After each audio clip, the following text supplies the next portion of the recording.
Madam Speaker, but do so in a prudent and responsible manner that protects the legitimate national security interests of the United States. This resolution, Madam Speaker, does not do so. So I urge a no vote, and with that, Madam Speaker, I reserve the balance of our time. Gentlelady reserves the balance of her time. Gentleman from Ohio. I yield 2 minutes to the prime co-sponsor of this important constitutional initiative, the gentleman from Indiana, Mr. Burton. Gentleman from Indiana is recognized. I thank the gentleman for yielding, and I want to start off by saying this is not a partisan issue. I'm very happy to co-sponsor this legislation because it's the only legislation we're discussing today that has teeth in it. It really deals with the problem. Now, Gaddafi is a bad guy, and he ought to be replaced. There's a lot of tyrants around the world that ought to be replaced, but should the United States go to war any place we want to get rid of a bad guy, unless it's in our national interest or unless we're at risk or unless there's been a declaration of war? No. We could go to war any place we want to. If we just say this guy's a bad guy and he's killing his own people, we could do it in Syria, we could do it in the Ivory Coast, we could do it all over the place.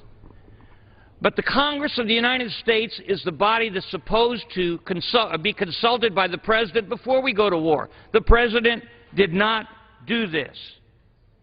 We are contributing about 2/3 or at least half of the war effort. It's cost over $700 million, and it will be over $1 billion before it's all over.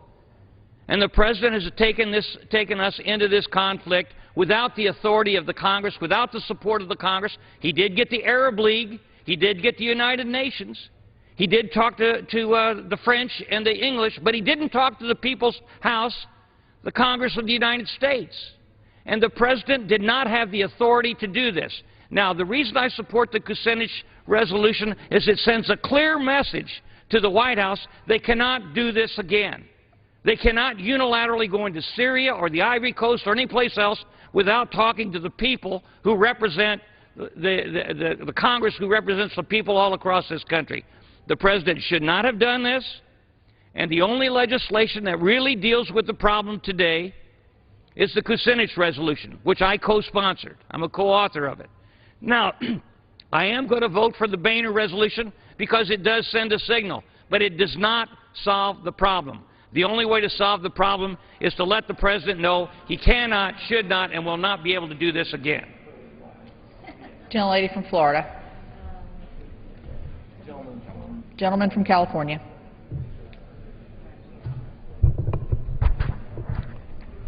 Is she finished with her time?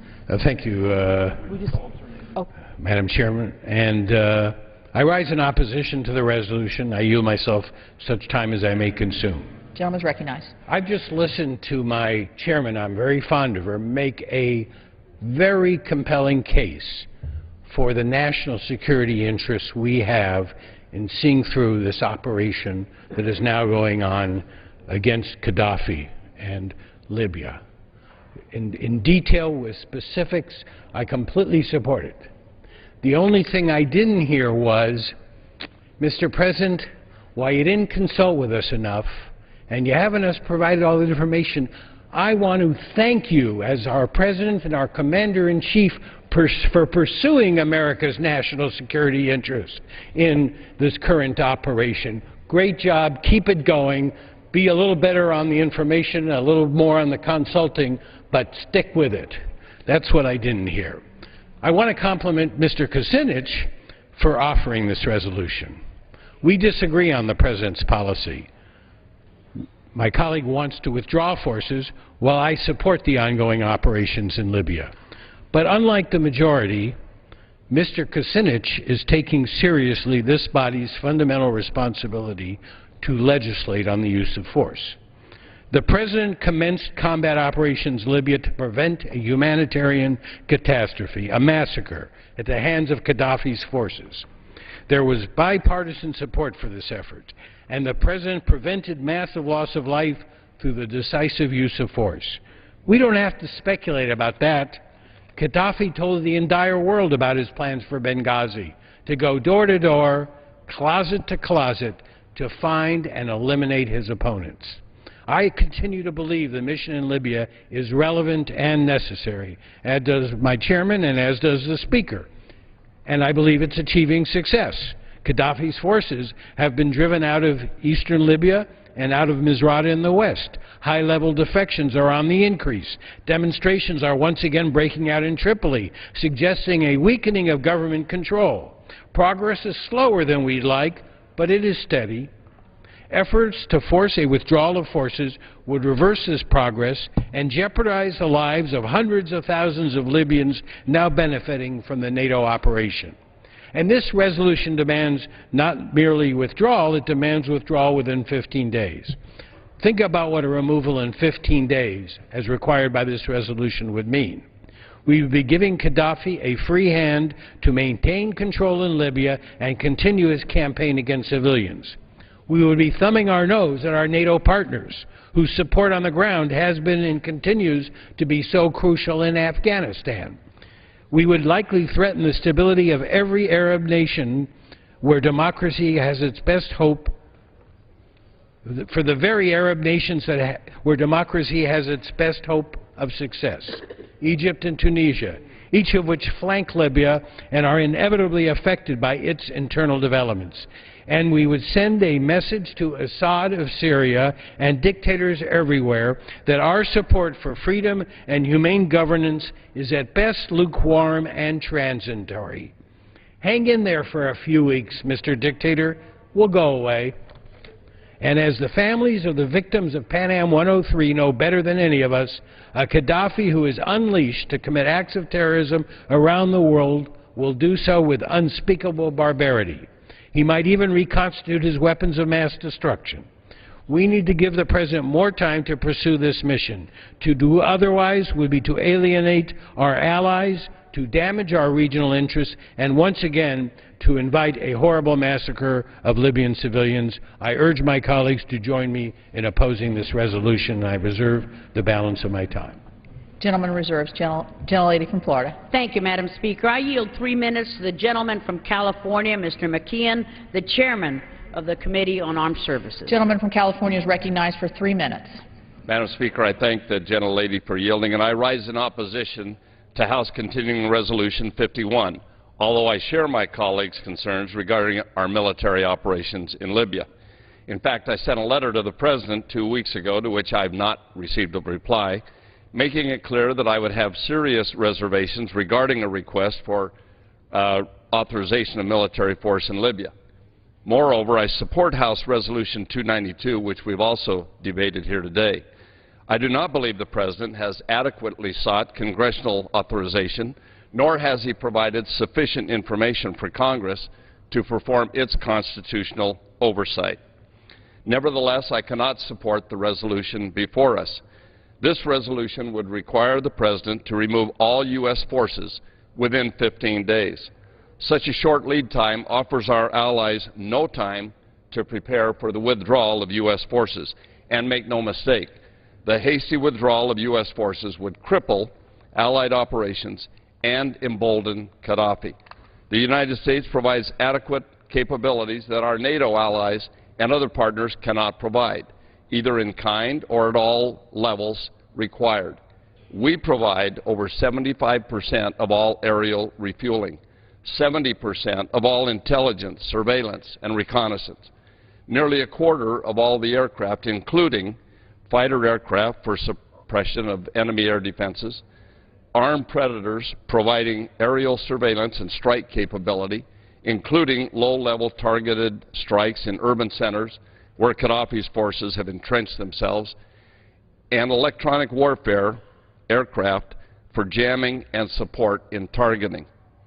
Reasonable people can disagree about the extent to which involvement in Libya was in our national strategic interest, but having committed our forces, a precipitous withdrawal would certainly have implications for U.S. national security and our strategic interests around the world. We should make certain Allied efforts are not undermined at the last minute. As chairman of the Armed Services Committee, I will continue to ensure that the committee conducts robust oversight of ongoing military operations, and I will continue to press the President for answers. But this resolution is not the appropriate means to bring about an end to the stalemate in Libya. I urge my colleagues to join me in opposition, and I reserve the balance of my time. Gentleman reserves. Gentleman from Ohio. I recognize Mr. Rangel. I yield 2 minutes. Gentleman from New York is recognized for 2 minutes. Let me thank Mr. Kucinich, and I support his efforts over the years, but especially today, in allowing this very sensitive constitutional question to be debated. I asked him and almost pleaded that he allow me to follow my friend Dan Burton, because nothing could prove to our colleagues and those that know both of us how nonpartisan this issue is and should be. This is not a question really of past presidents who always thought they were doing the best for the United States of America when they put our men and women in harm's way. Not one of them thought they were ever doing anything immoral. This is not a Democratic problem. It's not a Republican problem. It's not a problem of the President of the United States, not Nixon, not Kennedy, not Johnson, certainly not President Obama, certainly not the Bushes. It's a problem of the House of Representatives and the United States Senate. This is a congressional problem. We have not fulfilled our responsibility. Some people I've heard say, well, this isn't reached a level that it should be war. Well, ask the men and women that make the sacrifices and come home and leave their fallen friends there whether this was a war. Ask those mothers and fathers and children that's lost their loved ones whether this is war. It's easy for us to say that we're not going to get involved, let the President have the authority.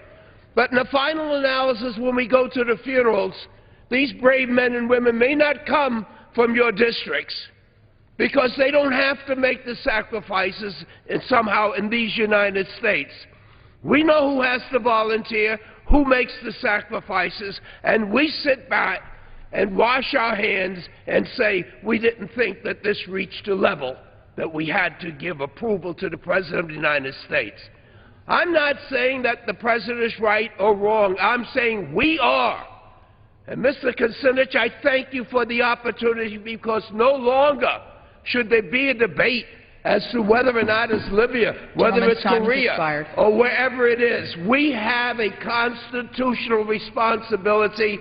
Thank you for giving us an opportunity to talk about this as members of the United States Congress. Gentlelady from Florida. Thank you, Madam Speaker. I'm honored to yield 5 minutes to the gentleman from Michigan, Mr. Rogers, the chairman of the House Permanent Select Committee on Intelligence. Gentleman from Michigan is recognized for 5 minutes. Thank you, Madam Speaker. And I agree with the gentleman from New York, and our political philosophies may be different. I think it's a powerful and passionate speech. And what frustrates me, I think, the most is the fact that we're even having this debate in this way is because the President has not led on this particular issue. He should have come before Congress. I think that's clear. I don't think anyone really objects to the fact that he should have come here when any time we put our troops in harm's way. Absolutely. I think he's done not a great job about talking what our national security interests are in Libya and what role we're playing in Libya. Bad marks all the way around. But the Kucinich resolution is dangerous. I do believe we have national security interests at stake here, even though the President has gone about it in all the wrong way. There are national security interests. And to stand up today and say we're frustrated with the President, we're going to stomp our feet and we're going to bring them home, leaving our allies holding the bag, is unconscionable. Unconscionable. Here's what happens if the Kucinich resolution passes. The naval blockade becomes at risk. Gaddafi gets stronger. Our ability to refuel aircraft, NATO aircraft who are doing strikes, not the United States who are doing strikes, mind you, our British and our Italian and our French allies are doing combat strikes, goes away. The fact that we cannot get in and do particular efforts on making it very difficult for them to see through radar and actually target planes happens by the United States. That goes away. Who would do that to friends and allies in the middle of a fight? And here's our national security interests. They have thousands and thousands of pounds of chemical weapons. This isn't a guess. We're not reading some analytical sheet. Many of you have seen it. I have personally seen it. We know it's there. It's declared. What happens to those chemical weapons in a place where al-Qaeda in the Maghreb is growing stronger, not weaker? There's only one country in the world that has the unique capability to keep an eye on it and take care of it when the opportunity arises. That's the United States of America. That is in our national interest. There are thousands and thousands and thousands of shoulder-fired anti-aircraft weapons that keep me awake at night. We have the unique capability in the United States to make sure that those weapon systems don't fall into the hands of those who would do us harm, the terrorists who proliferate in northern Africa right now. Those are in our national security interests. So yes, let's have the debate. I think the Speaker's approach is absolutely appropriate. It's sad that we had to come to that point where we had to inform this administration, sir, you have not made your case, you need to come and make your case. And I argue when he does that, when he makes his case, I think the American people will be with him.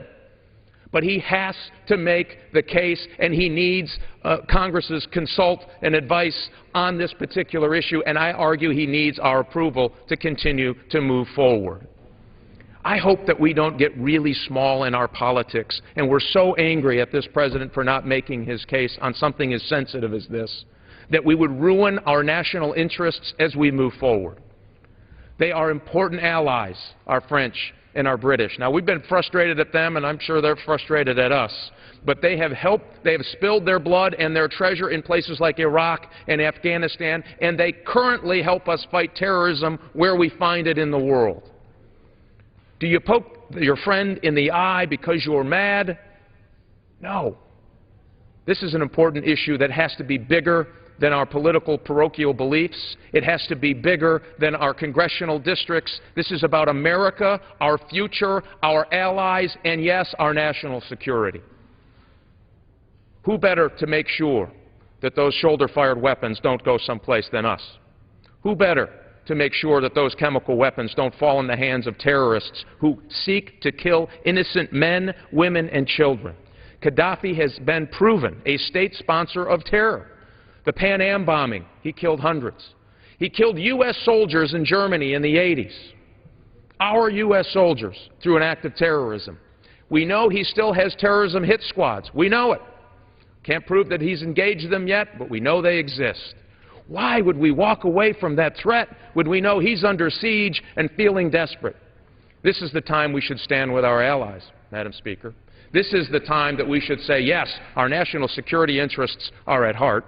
And yes, Mr. President, come down and meet your constitutional obligation and show this Congress why we're there, what role we're playing, and what it means to our national security. I would urge a strong rejection of cutting and running in the Kucinich Amendment and a strong support of the Speaker of the House' right approach to bring the President to Congress as he needs to be. And I yield back.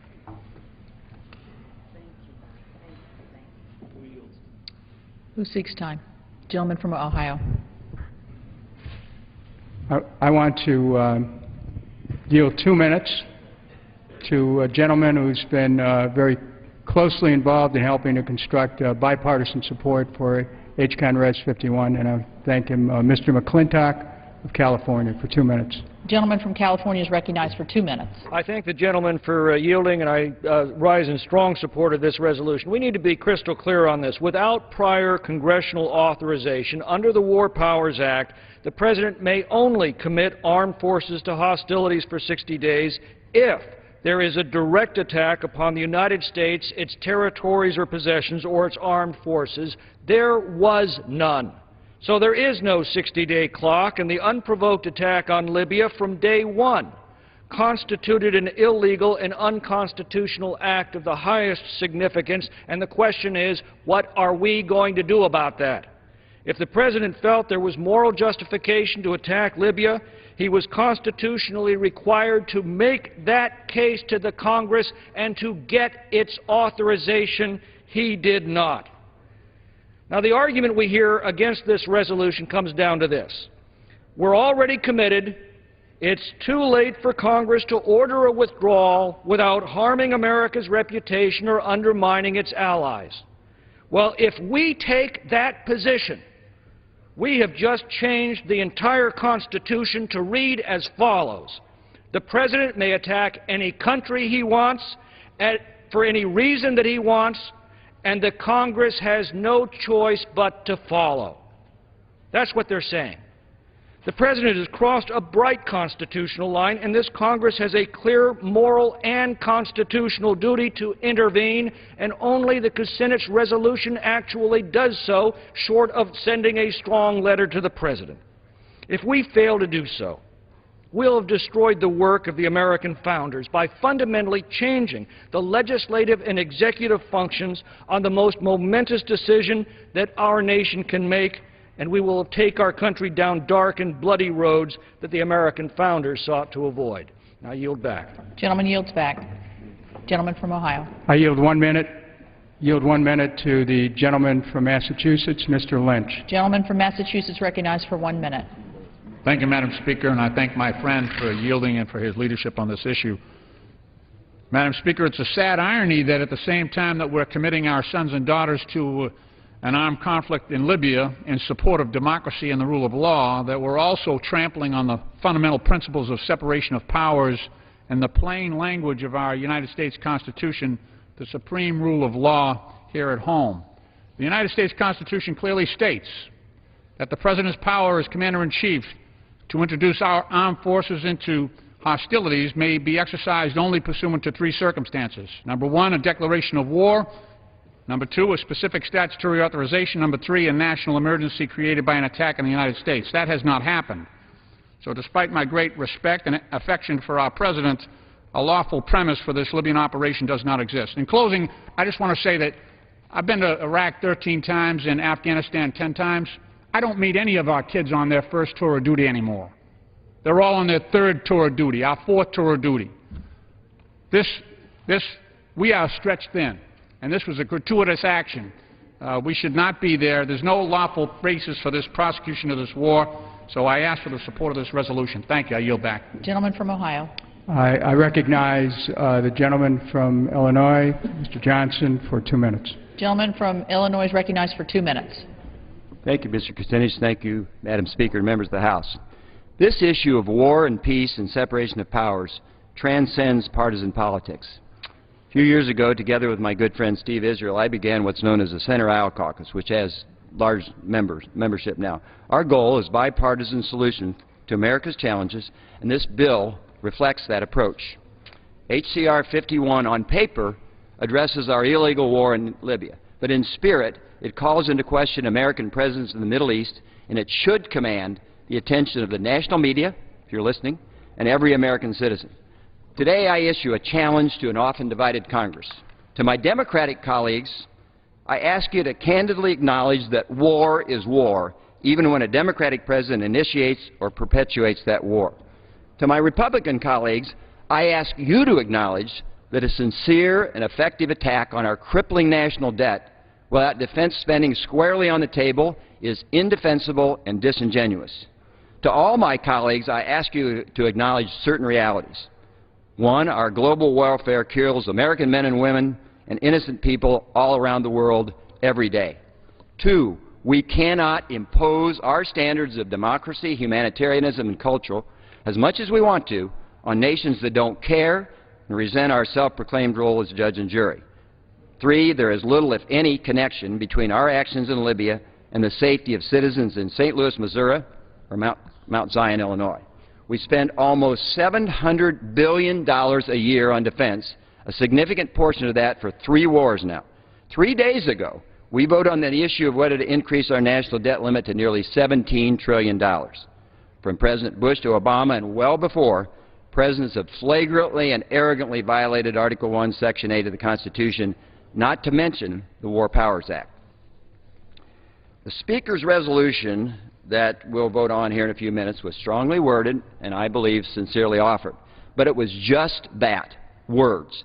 It is not and should not be a cover for any member of this chamber to failure to support the Kucinich bill, which puts teeth, real teeth, into congressional prerogatives. Support the Constitution, support common sense, support fiscal responsibility, and support peace. Support the Kucinich resolution. Gentleman from Ohio. I yield 2 minutes to Mr. Nadler of New York. Gentleman from New York is recognized for 2 minutes. Thank you. Thank you. I thank the gentleman for yielding. The gentleman from Virginia earlier said that the Kucinich resolution would tie the President's hands. Yes, it would. The whole point of the Constitution is to tie the President's hand. The President, not this particular President, any President, must not have the power to commit this country to war on his own authority without the concurrence of Congress. That is the point of the Constitution. George Washington said the Constitution vests the power of declaring war in Congress. Therefore, no offensive expedition can be undertaken until they shall have deliberated upon the subject and authorized such a measure. Abraham Lincoln said they, meaning the framers, resolved to so frame the Constitution that no one man should hold the power of bringing this oppression, meaning war, upon us.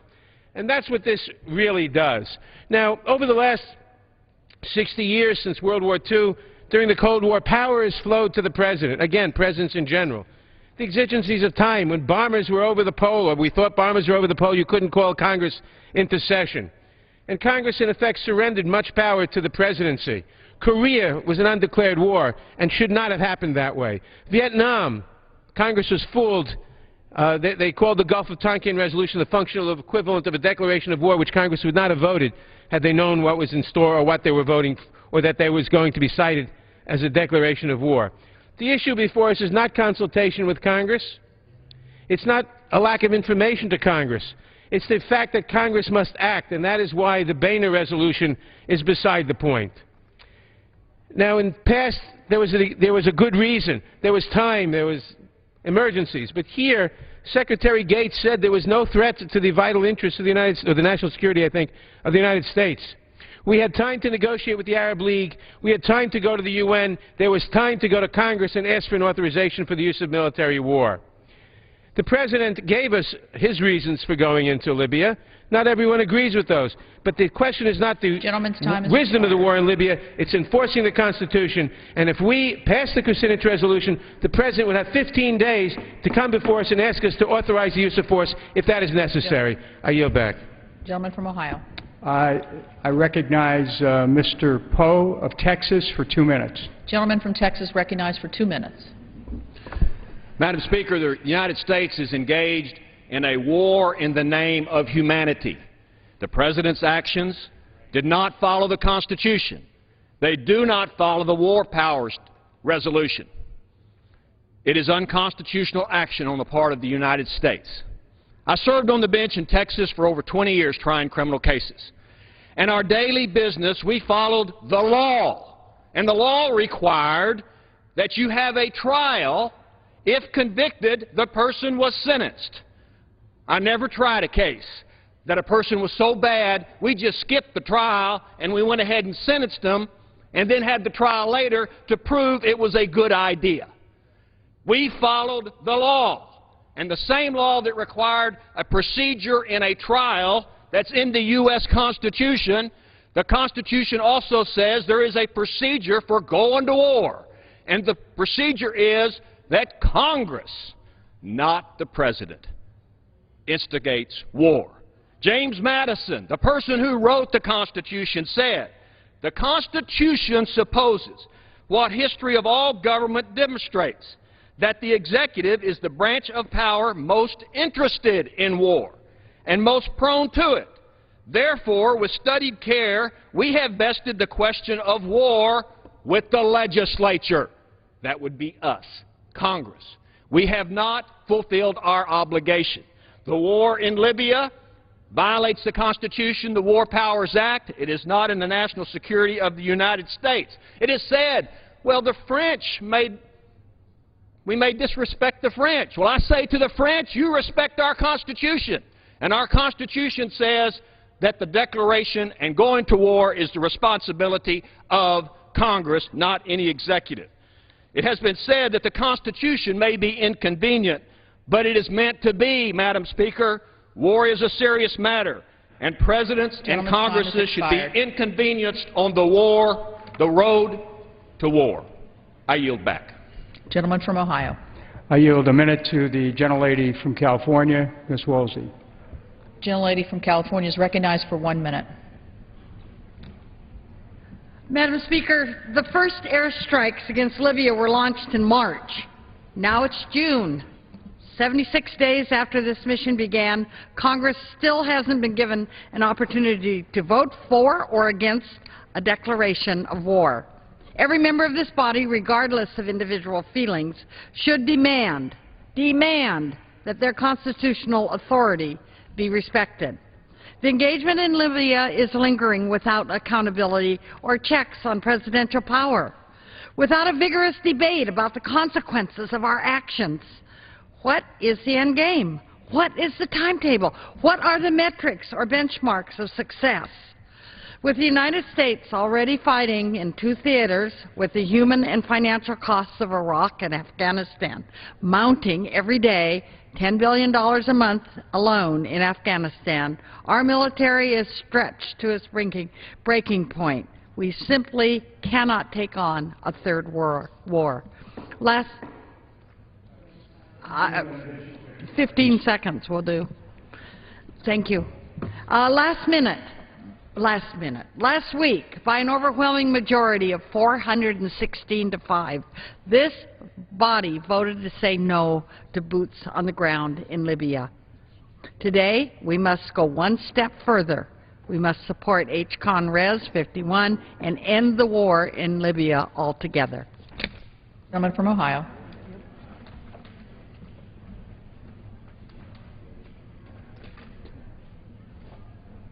Yield 2 minutes to Mr. Jones. Gentleman from North Carolina is recognized for 2 minutes. Madam Speaker, I thank the gentleman from Ohio for introducing this resolution, and it's just so ironic that on May 26, CNN poll found that a majority of the American people, 55%, believe Congress, not the President, should have final authority for deciding whether the United States should continue its military mission in Libya. Yes, American people, you are exactly right, and that is why we need to support Mr. Kucinich's resolution. It's been amazing to me that I've heard so much debate today about NATO's feelings. NATO's feelings. Well, how about the feelings of the American people? How about the people that pay the taxes in this country? How about their feelings? Isn't it time that their feelings come first? That's why I sincerely believe, and I want to be on the floor today because I thank Mr. Boehner, the Speaker of the House, for presenting a resolution, but that does not do it.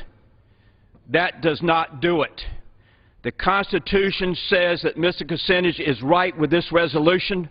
The American people say that he is right with this resolution. The American people are calling on the Congress to meet their constitutional duties and to vote for this resolution. And, Madam Speaker, before I close, I want to say again to Mr. Kucinich, thank you for taking the lead on this. This should actually be the only resolution we're voting on. But let's show the American people that we believe in the Constitution, and let's support Mr. Kucinich's resolution. And I yield back. Gentleman yields back. Gentleman from California. Madam Chairman, could we get the amount of time remaining for all the managers? Gentleman from California has 11 minutes remaining. Gentleman from Ohio has 13 1/4 minutes, and the gentlelady from Florida has a minute and a half remaining. Okay. Should I take somebody? All right. Gentleman from California. Thank you, Madam Chairman. I'm pleased to yield 3 minutes to the gentleman from Virginia, Mr. Moran. Gentleman from Virginia is recognized for 3 minutes. Thank you, Madam Speaker. Madam Speaker, this resolution is not as much about Libya as it is about us. Wouldn't it be wonderful if we could control events around the world, determine the future, and always accurately predict the consequences of our actions? But that's not what life is all about. The best we can do is to establish the values and the principles that define us individually as citizens and collectively as a nation. This resolution is not about whether we should be involved.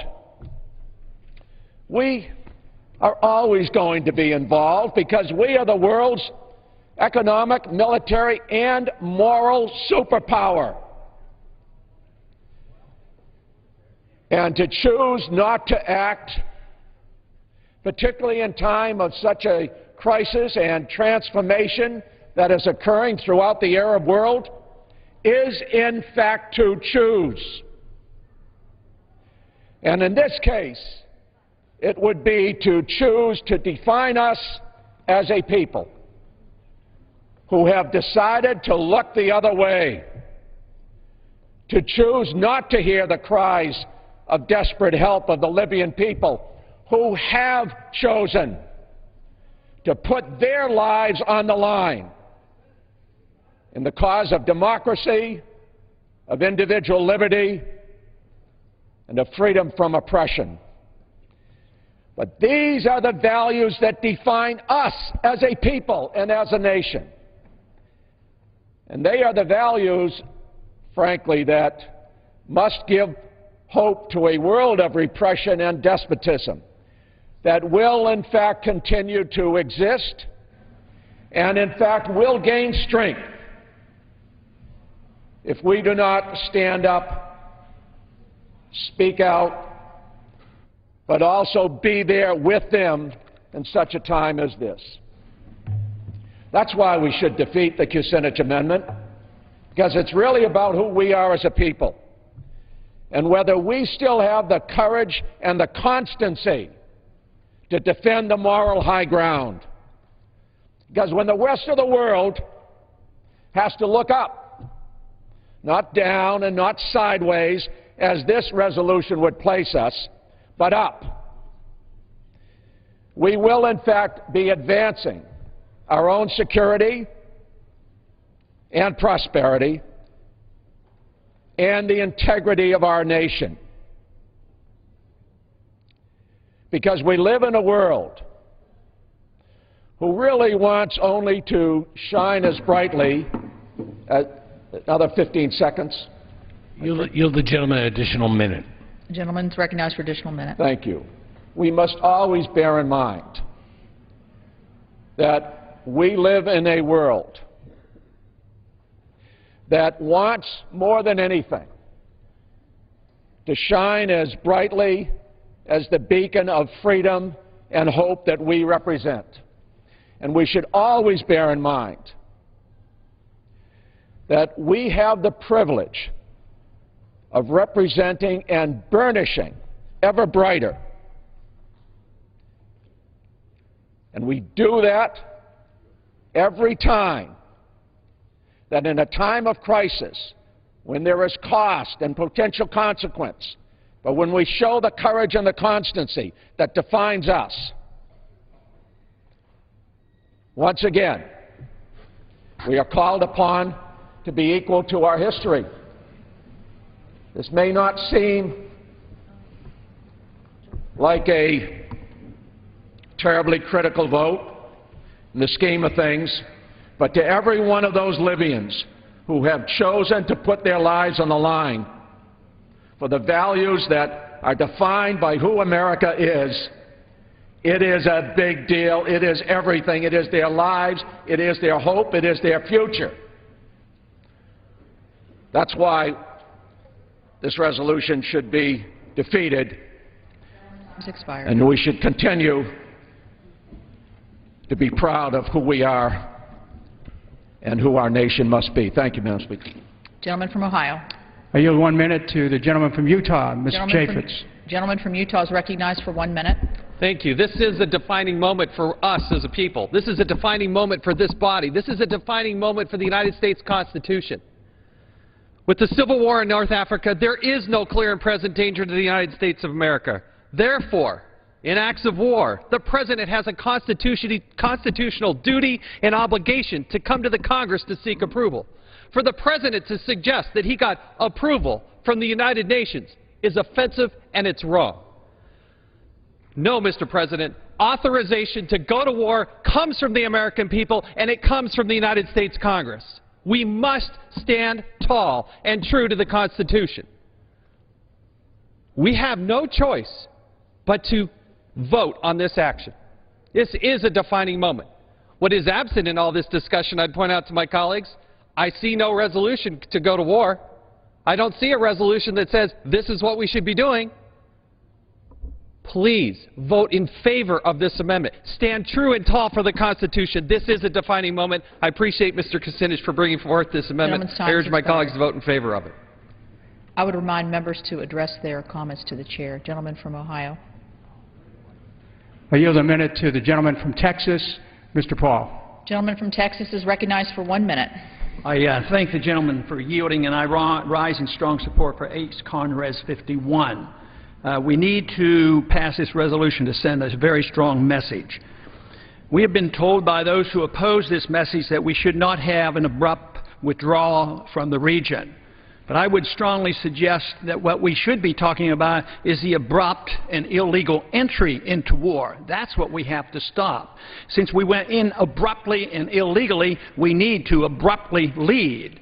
It has also been said by those who oppose this resolution that they concede that the Congress should assume their prerogatives over the war powers, but do it gradually. I would strongly suggest that when we took our oath of office, we assumed that radically and suddenly. We took an oath of office to obey the Constitution, not defer to the United Nations, and that we already have assumed that responsibility. And I would also suggest if we do nothing, if we do not pass this resolution, it is the sin of omission that we commit. I yield back. Gentleman from Ohio. Yield a minute to the gentleman from Arizona, Mr. Flake. Gentleman from Arizona is recognized for 1 minute. I thank the gentleman for yielding. I rise today in support of the Kucinich resolution. I'd hope to be able to support the Boehner resolution. I share the Speaker's concern that a precipitous withdrawal called for by the Kucinich resolution sends a less than optimal signal to our NATO allies. But while we're on the subject of signals, I'm far more concerned about the puzzling, confusing, mystifying signal we send by passing a resolution that affirms that the President has not fulfilled his constitutional or statutory obligations, yet offers no remedy, only a mild rebuke followed by a questionnaire. Madam Speaker, I was here in 2001 when we authorized the use of force to enter Afghanistan. There was just one dissenting vote. When a genuine threat to our national security is perceived, it's been the long-standing practice of Congress to support the administration in its actions. The greater threat today, in my view, is a perpetual acquiescence of this body in situations such as we face today in Libya, where we tolerate the use of military force when the threat to our national security is less obvious. I yield back the balance of my time. Gentleman yields back. Gentleman from Ohio. I'm going to recognize Mr. Frank for 2 minutes. Gentleman from Massachusetts recognized for 2 minutes. Madam Chair, I think the President erred in not following the War Powers Act and the spirit of the Constitution. He should have asked us. If he had, I would have said no then, and I say no now. And let me disagree with those of my colleagues who have talked about what a terrible man Gaddafi is as a reason for the United States to be spending our money there. Yes, he's a thug who ought to be removed. But it cannot be that America has to be the 911 for the world and that we are the ones who have to respond everywhere, every time. I heard one of my colleagues on the other side say, well, the Europeans are there, let's not poke them in the eye.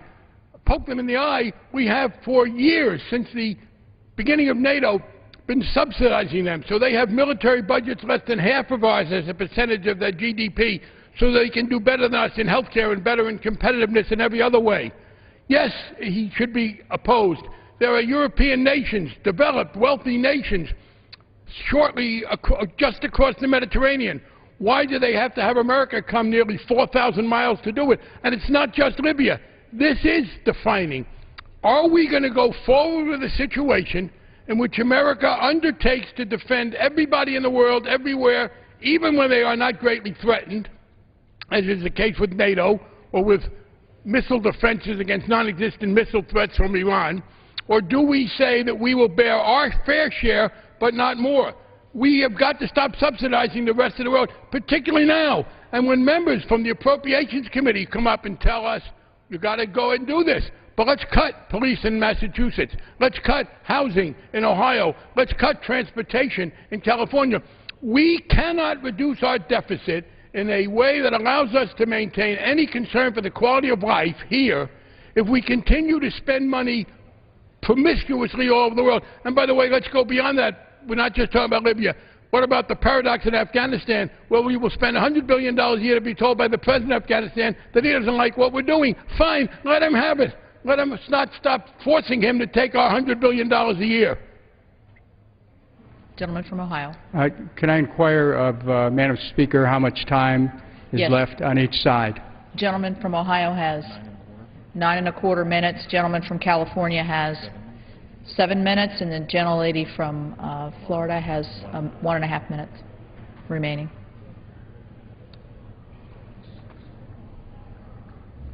I yield Mr. Sutherland 1 minute. Gentleman from Florida is recognized for 1 minute. Without objection. I'd like to thank the gentleman from Ohio for yielding me a minute this morning. Today, I think we owe the American people an apology because we all, as a House, are here to defend and protect the Constitution of the United States. And it has been way too long before this debate has been had on this floor. There is much more at risk today than Libya.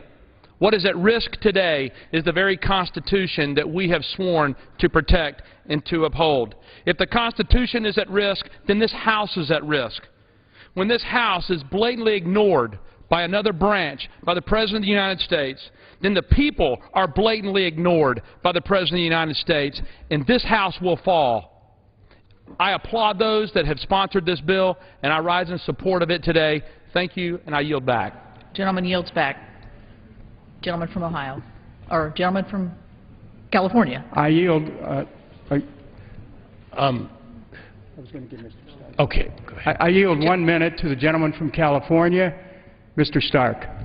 Gentleman from California is recognized for 1 minute. Madam Speaker, I thank the gentleman for yielding and support H. Con. Res. 51, a bipartisan resolution directing the President to remove the United States Armed Forces from Libya within 15 days. I'm proud to support this resolution by Representatives Kucinich, Burton, Capiano, that gives Congress, and therefore the American people, the power to decide whether America enters into or continues a war which destroys our economy, which destroys unnecessarily human lives who do not oppose us and are not a threat.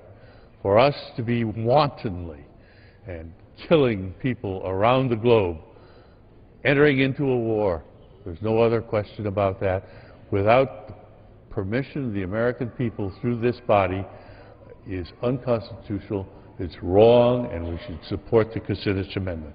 You're back. Yields back. Gentleman from California. Thank you, Madam Speaker. I am pleased to yield 3 minutes to the gentleman from Nebraska, Mr. Fortenberry, member of Gentleman the from Foreign Nebraska is Affairs recognized for 2 minutes or 3 minutes. 3 minutes. The gentleman from Nebraska. Thank you, Madam Speaker. I thank the gentleman from California, our ranking member on Foreign Affairs, for the time. Madam Speaker, this is a very tough call, a tough set of circumstances. There is much complexity here with the convergence of war and diplomacy and geopolitics and allied relations. What is clear, however, is that the President has not communicated effectively with the United States Congress, nor has he sought this body's authorization for the undertaking in Libya. Let's have a brief history lesson here, though. Some in this body called for unilateral action against Libya just 3 months ago. That was appropriately resisted by this administration until other nations, particularly the British and the French, were willing to put up their own assets and give structure to a NATO coalition. However, now U.S. actions in an important allied effort to save Libyan civilians from imminent slaughter have clearly moved beyond the scope of humanitarian relief and stabilization efforts. With that said, an abrupt and an imminent cutoff of U.S. participation in Libya causes numerous complications and would be highly disruptive. Yet we should not creep, we must not creep toward opening up a third front in Libya, which is the root cause of this debate. The general framework for intervention without expressed congressional authorization has precedent and some parallels within the last 30 years. Let's look at Lebanon in 1982, Panama in 1989, Bosnia in 95, and Kosovo in 1999. All of these interventions had various levels of controversy, particularly the one in Lebanon, but they were undertaken by presidents of the United States. The Boehner resolution considered before this one gives the president a small window of time to better make his case. If the president cannot, Congress can assert its authority and disapprove. Raising principled questions about war powers is a laudable goal, and I do want to commend the gentleman from Ohio, Mr. Kucinich, for his leadership in this important debate. It would not have happened without you. However, I think we should move forward very carefully. Speaker Boehner's resolution pushes the president for answers, but stops short of requesting congressional authorization or abrupt withdrawal of U.S. participation in the Libya mission. If this approach is unfruitful, we can then exercise further options. I yield back. Yields back. Gentleman from Ohio. I yield a minute and a half to the gentleman from Massachusetts, Mr. Capuano, who's been a driving force behind this resolution. Gentleman from Massachusetts recognized for a minute and a half. Thank you, Madam Speaker, and I thank the gentleman for yielding. Madam Speaker, I'm proud to be one of the original co-sponsors of this resolution, but I want to be honest, I take no pleasure in this. I'm an early and ardent supporter of the President on most everything. This has nothing to do, in my mind, with the President or, truthfully, even with the action in Libya. For me, this is about the Constitution, plain and simple. The Constitution's clear. It's not even about the War Powers Act. I personally think the War Powers Act is probably unconstitutional. The Constitution is clear. On many things, it's not.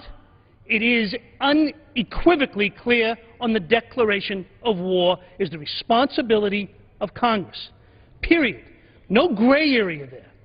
Now, I know you can try to fudge it on what the definition of war is, but when someone is shooting at someone else, that's war.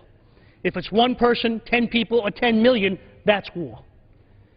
For me, that's what this is about. Now, don't get me wrong. I would hesitate strongly. I doubt that I would support the action in Libya, but that's not why I co-sponsored this. And I've had some people say, well, 15 days is unreasonable. Well, okay. If this passes, they have 15 days to come back to us and ask us for more time, which I would be inclined to do if that's necessary on a military basis. What this simply says is that Congress has to stand up on our own 2 feet and take the actions that we took an oath to take, which is to uphold the Constitution. Now, I understand that people may see things differently, and I respect people that say that. I yield the gentleman another half minute. Gentleman's recognized. And I respect people that would differ, but I cannot believe that anyone can honestly read the Constitution on this matter in an unclear way. Congress has the authority to declare war, period. That's why I'm here today. I'm not here to debate today whether we were right or wrong to be in Libya. That'll come another day, maybe or maybe not. But I am here to say, uncomfortable as it is, unpleasant as it is, how difficult it is our responsibility to take action when it comes to declaring war. Every member of Congress should be voting for this resolution because of that simple fact, and we can have other debates on another day. With that, Madam Speaker, I yield back the balance. Gentleman yields back. Gentleman from Ohio. I yield the gentleman from California, Mr. Sherman, a minute and a half. Gentleman from California is recognized for a minute and a half.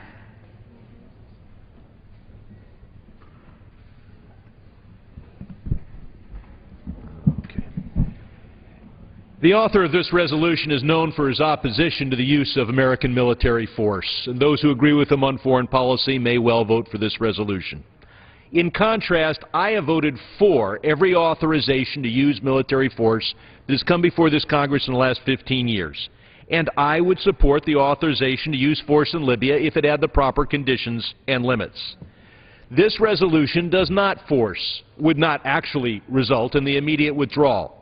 Instead, it would force the President to come to this Congress and seek authorization pursuant to law, and would get that authorization, I believe, with the appropriate limits and conditions. That would be an improvement to our foreign policy. More importantly, it would mean we're following the Constitution. The War Powers Act is the law of the land, and it requires congressional authorization for military actions that take more than 60 days. We long for democracy and the rule of law in Libya, but not at the expense of democracy and the rule of law in the United States. If we don't require compliance with the War Powers Act, who will? And if the War Powers Act becomes a dead letter, who will constrain some future president with imperial ambitions? If your constituents insist that you stand up for the rule of law, don't go back to them next week saying you voted for the Boehner resolution. That Boehner resolution does not mention, let alone enforce, the War Powers Act. It's expired. I asked for another 30 seconds. I yield the gentleman another 30 seconds. The Boehner resolution just grudgingly acquiesces to an imperial vision of the presidency. The Kucinich resolution enforces the War Powers Act and starts us on a War Powers Act process. We owe it to our fighting men and women that when they risk their lives, they do so pursuant to our laws and our Constitution. And when they risk their lives for an extended period of time, they do so not because of the decision of one individual, but rather because of the decision of the representatives of all of the American people. I yield back. Gentleman yields back. Gentleman from Ohio. I reserve the balance of my time. Gentleman reserves. Gentleman from California. Yes, Madam Speaker, I'm pleased to yield to the ranking member of the Appropriations Committee, the gentleman from Washington, Mr. Dix, 3 minutes. Gentleman from Washington is recognized for 3 minutes. The debate in the House today concerning the extent of U.S. involvement in the military action in Libya, now led by NATO, is a necessary and important debate, and I appreciate the role that Dennis Kucinich has played in this. Both resolutions being considered today recognize the essential role of Congress in authorizing and in funding the use of U.S. armed forces consistent with the War Powers Act and the Constitution. Both resolutions require the members of the House to reflect on the appropriateness of the use of military force in this operation as outlined by the President. And both resolutions initiate the entirely appropriate debate over the objectives of this operation as well as its duration. In my judgment, the President's initial commitment of U.S. air power and naval forces to support the international effort was appropriate and certainly within his power as Commander-in-Chief. The U.S. effort was undertaken in concert with a broad coalition of nations, some of our closest friends, and it followed a resolution adopted in the United Nations Security Council authorizing all necessary measures to protect Libyan civilians attempting to overthrow the oppressive regime of Muammar al-Gaddafi. The Gaddafi government's response to the uprising inspired by the Arab Spring movement was to use force against civilians and opposition forces, and the brutal measures prompted the international outcry and the UN action. At the time, the President stated clearly that our leadership of the NATO effort would last a matter of days, not weeks. While the direct U.S. leadership of this effort lasted a brief time, U.S. forces remain engaged in the NATO operation, and at this point it is clear that the members of Congress are not comfortable with the extent of information they have been given about the direction, the duration, or the cost of the operation.